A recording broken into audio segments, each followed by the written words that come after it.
안녕하십니까. 오늘 시편 28편 5절 말씀을 읽겠습니다. 저희는 여호와의 행하신 일과 손으로 지으신 것을 생각지 아니하므로 여호와께서 저희를 파괴하고 건설치 아니하시리로다.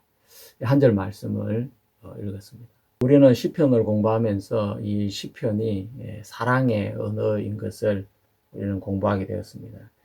시편 26편에서 다윗은 내가 나의 완전함에 행하여 싸우니 라고 했는데, 이 완전함이라는 것은 행위의 완전함이 아니라 관계가 끊어지지 않았다는 이야기이고, 또 시편 27편에서 다윗이 내가 여호와께 청하였던 한 가지 일 곧 그것을 구하리니 곧 나로 내 생전에 여호와의 집에 거하여 여호와의 아름다움을 앙망하며 그 전에서 사모하게 하실 것이라.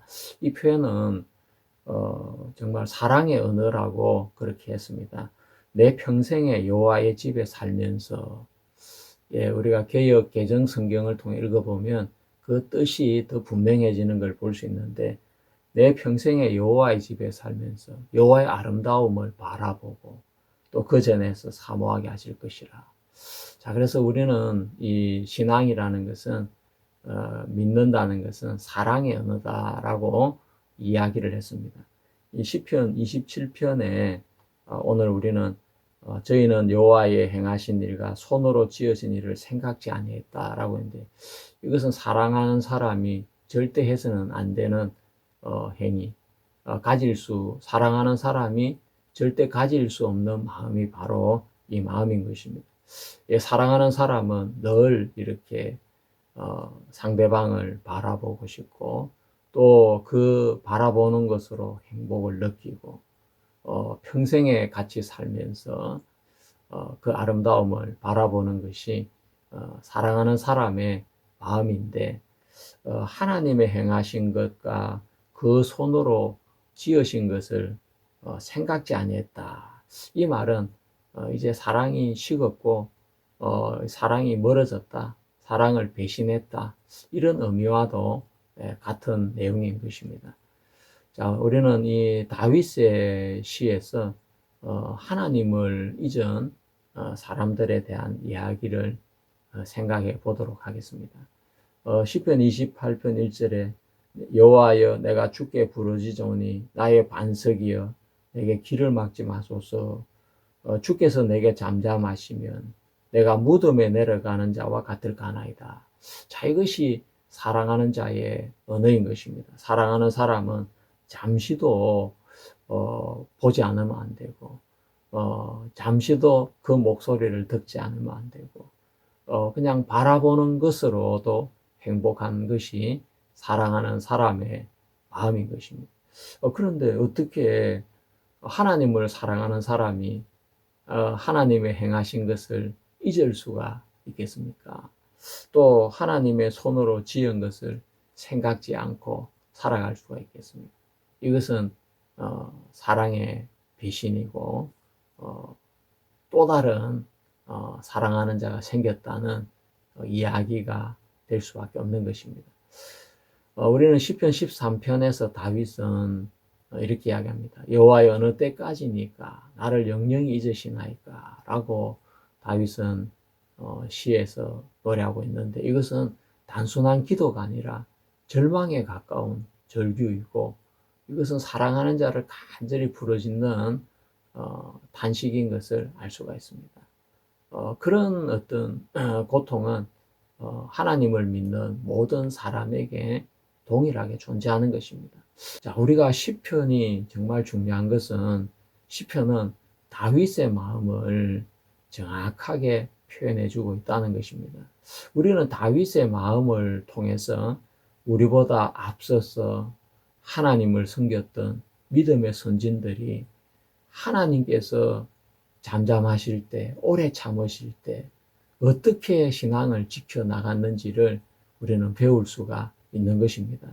하나님이 침묵하실 때 악인들은 하나님이 없다고 단정을 짓고 하나님을 떠나게 되어집니다. 그렇지만 의인들은 하나님이 침묵하실 때 하나님을 흔들어 깨우고 하나님 앞에 은혜를 구하는 걸 볼 수가 있습니다. 오늘 이 시편 28편 1절에서도 여호와여 내가 주께 부르짖어오니 나의 반석이여 내게 길을 막지 마소서. 주께서 내게 잠잠하시면 내가 무덤에 내려가는 자와 같을까나이다. 예, 다윗이 기도할 때마다 바로바로 응답이 되는 것이 아니라 하나님께서 어떤 때는 오랫동안 잠잠하시고 침묵하시고 분명히 그런 것을 우리는 이 시를 통해서 읽을 수가 있습니다. 그래서 길을 막지 말아 달라고, 또 하나님이 잠잠하시면 나는 무덤에 내려가는 자와 같게 됩니다 라고 그 자신의 마음을 하나님 앞에 토로하고 있는 것입니다. 이것은 바로 사랑하는 사람이 전화를 하지 않을 때 왜 전화를 안 하지? 오늘 전화해야 되는데 오늘 벌써 3시간째 전화가 없네. 4시간째 전화가 없네.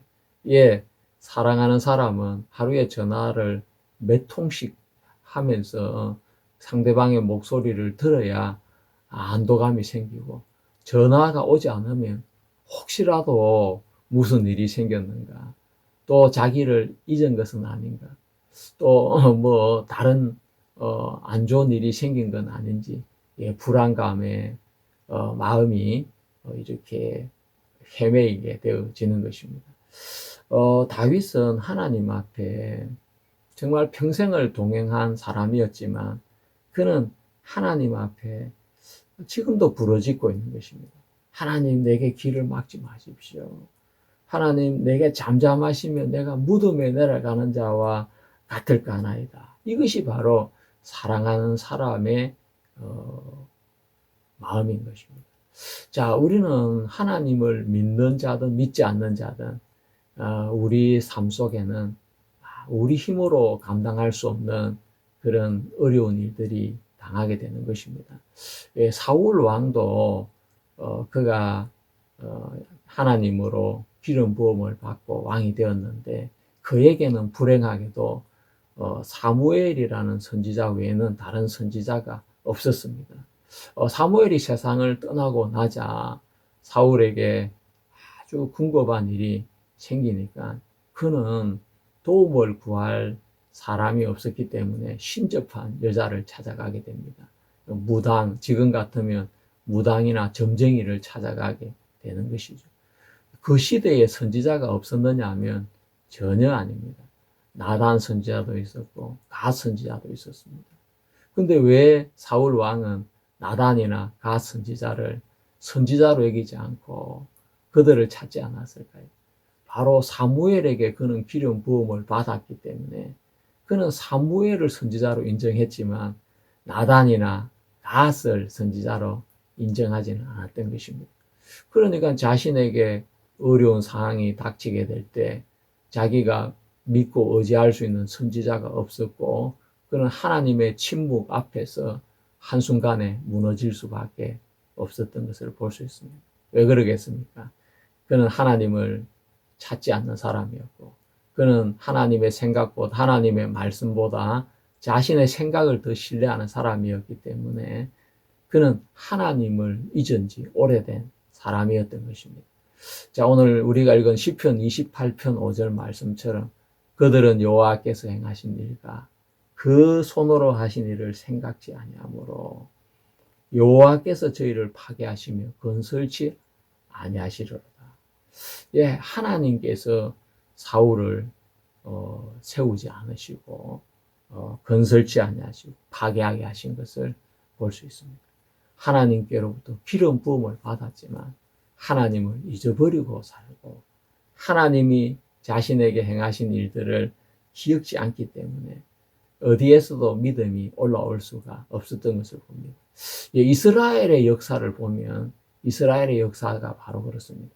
그들은 하나님으로부터 선택받은 백성이었고 또 하나님 모세를 통해서 그들을 애굽에서 인도해낸 그런 백성들이었습니다.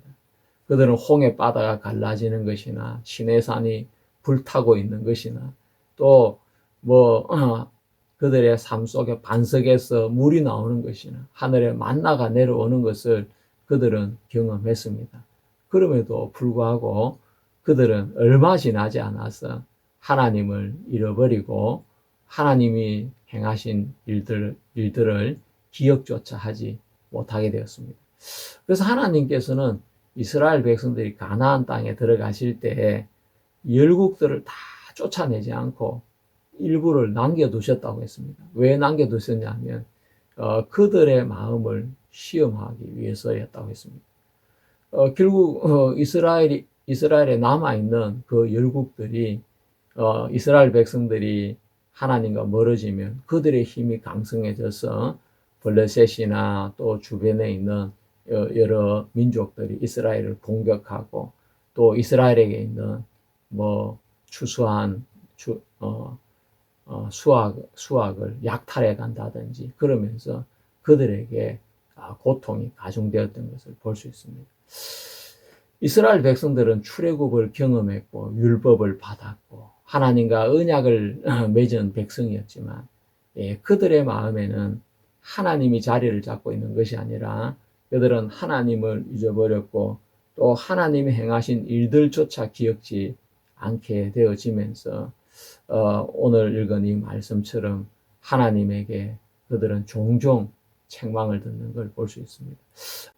소리가 자산 위에서 들리니 곧 이스라엘 자손의 애국하며 간구하는 것이라. 그들이 그 길을 굳게 하며 자기 하나님 여호와를 잊어버렸음이로다. 자기 하나님 여호와를 잊어버렸다라고 이야기했습니다. 에레미야는 그런 이야기를 참 많이 해주고 있는데 에레미야 2장에서도 이스라엘 백성들이 두 가지 악을 행했는데 하나는 생수에 거는 데는 나를 버린 것과 스스로 터진 웅덩이를 판 것인데 그것은 물을 저축치 못할 터진 웅덩이다라고 이야기를 했습니다. 또 에레미야 2장에는 처녀가 어찌 그 폐물을 입겠느냐, 신부가 어찌 그 고운 옷을 입겠느냐, 오직 내 백성은 나를 잊었나니라고 했습니다. 이스라엘 백성들은 하나님을 잊게 되어지고 하나님 손으로 행하신 일을 잊어버리게 되어지는 것입니다. 그러면서 하나님께서 그들을 무너뜨리시고 파괴하시고 세우지 않는 것을 우리는 이스라엘의 역사를 통해서 알 수가 있는 것입니다. 이사야 57장 11절에는 네가 누구를 두려워하며 누구로 말미암아 놀랍기에 거짓을 말하며 나를 생각하지 아니하며 이를 마음에 두지 아니하였느냐. 네가 나를 경외하지 아니하면 내가 오랫동안 잠잠했기 때문이 아니냐. 이스라엘 백성들이 하나님을 경외하지 않은 것은 하나님께서 오랫동안 잠잠하셨다고 말씀을 하셨습니다. 하나님은 이스라엘 백성들에게 오랫동안 침묵하시고 얼굴을 돌리시고 없는 것처럼 하나님은 숨어 계셨습니다. 우리 구약에서 신약으로 넘어오는 400년의 그 기간 동안에도 하나님은 어떤 예언자나 또 선지자를 보내지 아니하시고 하나님은 침묵하셨습니다. 하나님의 침묵은 아주 의도적인 것입니다.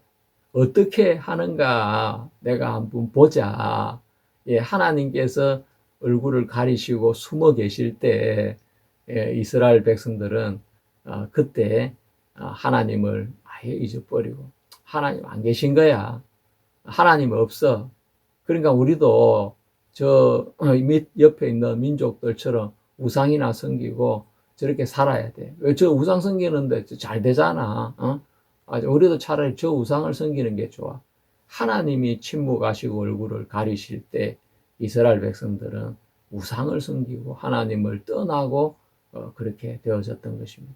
자, 그래서 하나님께서는 아수르나 바벨론의 종으로 그들을 끌려가게 하시고 그러면서 우상을 섬기는 것이 올바른 삶인지 하나님을 섬기고 믿는 것이 올바른 삶인지 하나님은 그들에게 가르쳐 주기를 원하셨던 것입니다.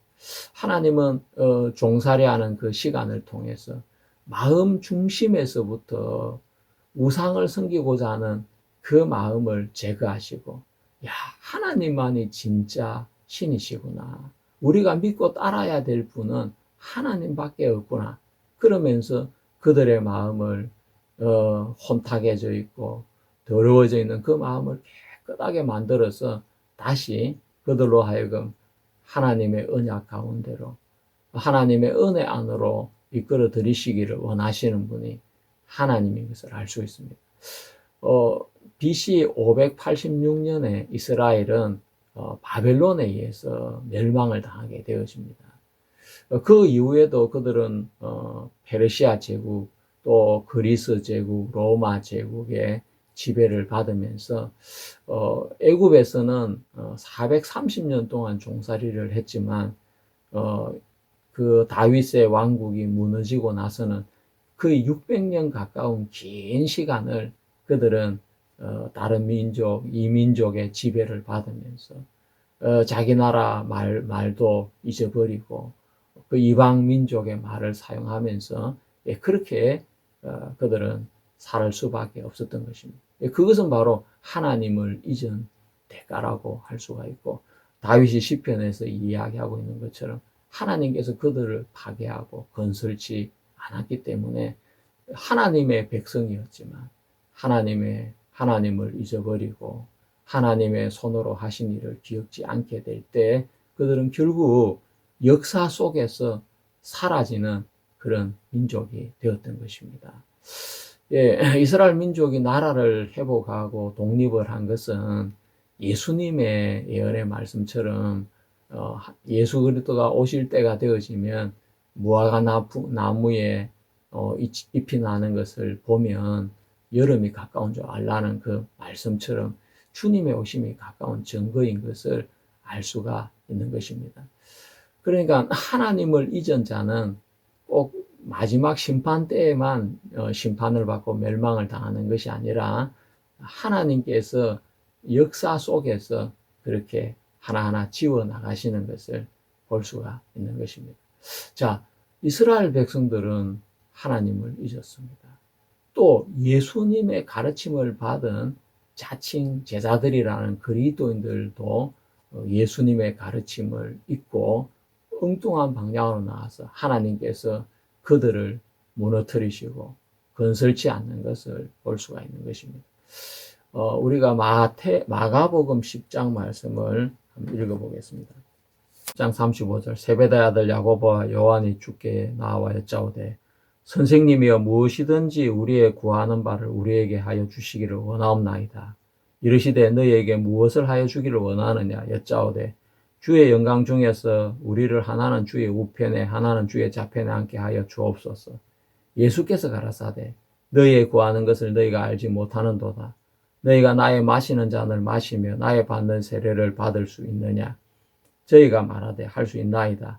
예수께서 이르시되 너희가 나의 마시는 잔을 마시며 나의 받는 세례를 받으려니와 내 좌우편에 앉는 것은 나의 줄 것이 아니라 누구를 위하여 예비되었든지 그들이 얻을 것이니. 야고보와 요한에 대하여 분이 여기거늘 예수께서 불러다가 이르시되 이방인의 소위 집권자들이 저희를 임의로 주관하고 그 대인들이 저희에게 건세 부리는 줄을 너희가 알거니와 너희 중에는 그렇지 아니하니 너희 중에 누구든지 크고자 하는 자는 너희를 섬기는 자가 되고 너희 중에 누구든지 어뜸이 되고자 하는 자는 모든 사람의 종이 되어야 하리라. 인자가 온 것은 섬김을 받으려 함이 아니라 도리어 섬기려 하며 자기 목숨을 많은 사람의 대속물로 주려 함이니라. 아주 유명한 말씀인데, 자, 예수님의 세계에서는 섬김을 받는 사람이 큰 것이 아니라 섬기는 자가 크다라고 말씀을 하셨습니다. 그리고 예수님의 좌우편에 앉는 것은 뭘 예수님한테 잘 보여야 그 자리에 앉는 것이 아니고 예수님의 마시는 잔을 마시고 예수님의 받는 세례를 받으면 누구든지 그 자리에 앉는다고 이야기를 했습니다. 예수님의 마시는 잔은 고난의 잔, 죽음의 잔이었습니다. 예수님의 받는 세례는 어떤 세례였습니까? 예수님은 바로 우리를 위하여 대신 십자가를 지시는 그 삶을 사셨던 것입니다. 그러니까 세상에서는 섬기는 사람이 낮고 섬김을 받는 사람이 크지만 하나님의 세계에서는 섬김을 받는 사람이 작고 섬기는 자가 크다고 그렇게 말씀을 하신 걸 볼 수 있습니다. 우리는 기독교의 이 역사에서 사람들을 억압하고 또 자신들을 따라오기를 바라고, 그러면서 다른 사람들이 자신을 따르고 섬기고 함께하지 않는다고 그들을 잘못된 신앙인으로 몰아서 핍박을 하고 심지어 순교를 당하게 하는 그런 끔찍한 일이 무슨 다른 제국에 의해서 일어난 것이 아니라 기독교 안에서 일어났다는 것이 정말 놀라운 일이 아닐 수 없습니다. 그건 바로 로마 가톨릭에서 중세시대에 일어난 일인데, 자, 그 시작은 어거스틴이라고 이렇게 역사는 말해주고 있습니다. 5세기에 북아프리카에도 많은 그리스도인들이 살았다고 합니다. 예, 그 북아프리카에 있는 교회를 도나투스파라고 하는데, 그 도나투스파 교회는 그 로마 교회와 다른 점이 있었는데, 그것은 바로 성찬과 세례에 대해서 그들은 특별한 마음을 가지고 있었습니다. 로마가 그 종교의 자유를 허락하기 전에 많은 박해를 그리스도인들에게 했습니다. 그때 많은 사람들이 심지어 성직자까지도 신앙을 배도하고 그리스도를 배신하는 일이 있었습니다. 예, 그런 사람들이 종교의 자유가 오고 나서, 야, 내가 그때는 어쩔 수 없어서 내가 신앙을 배신했지만 내가 지금은 종교의 자유가 왔으니까 나는 지금 하나님을 믿고 그리스도를 믿는다고 이래 했을 때 도나투스파 교회에서는 배도한 사람들, 배교한 사람들은 성직자의 자격이 없다. 예, 그런 사람들은 그 집회를 이렇게 세례를 집례한다든지 성찬을 이렇게 집례하는 것은 그건 무효다. 그렇게 해서는 안 된다라고 주장을 했고, 또 세례에 대해서도 그들은 선을 그었습니다. 세례도 유아 세례는 그거는 세례로서 인정이 될 수 없다. 왜냐하면 자신의 죄를 알고 뉘우치고 회개한 후에 세례를 받아야 되는 것이지, 예수님을 믿는 사람이 세례를 받아야지, 태어나서 아무것도 모르는 유아가 세례를 받는 건 의미가 없는 것이다. 그래서 이 두 교회가 충돌을 하게 되어진 것입니다.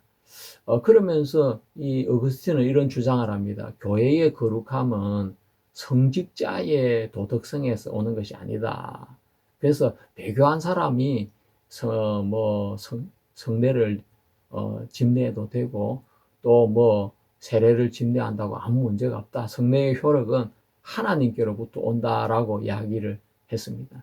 그렇다면 강도가 세례를 줘도 되고, 무신론자가 세례를 하나님의 이름으로 줘도 그 세례는 효과가 있고, 심지어 살인자가 하나님을 믿지 않는 불교도가 예수님의 이름으로 세례를 줘도 그 효과가 있다는 것과 동일한 이야기 아니겠습니까?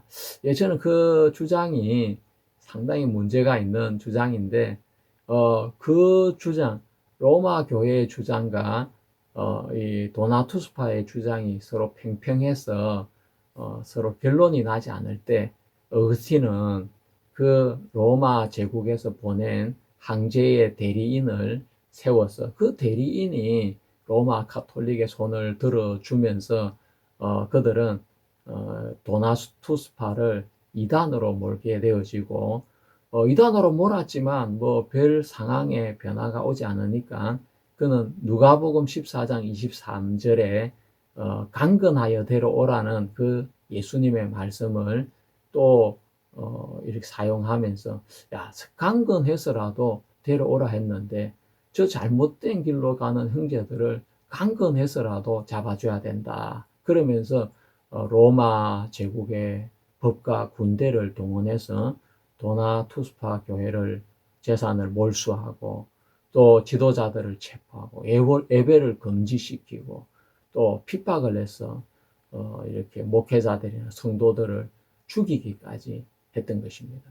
이것이 바로 어거스틴이 저지른 아주 정말 참 최악질 중에 하나가 그 하나라고 볼 수 있습니다. 예, 그는 하나님의 말씀을 믿고 전하는 목회자였는데, 그가 하나님의 말씀에 위배해서 권력을 사용하고 섬기는 자세가 아니라 또 자기 자신을 희생하는 자세가 아니라 권력으로 자기와 다른 신앙의 신념을 가지고 있는 그리스도인들을 핍박하고 탄압하고 그렇게 죽이기까지 하는 그 역사적인 사례를 어거스틴이 만들게 되어집니다. 그러면서 중세에는 종교재판소가 만들어지는데 이 종교재판소는 누구를 재판하기 위한 재판소냐면 바로 자신들 안에 자신들의 교리를 추종하지 않는 그런 사람들을 재판해서 제거하기 위한 예수님의 이름을 빙자한 재판소인 것입니다.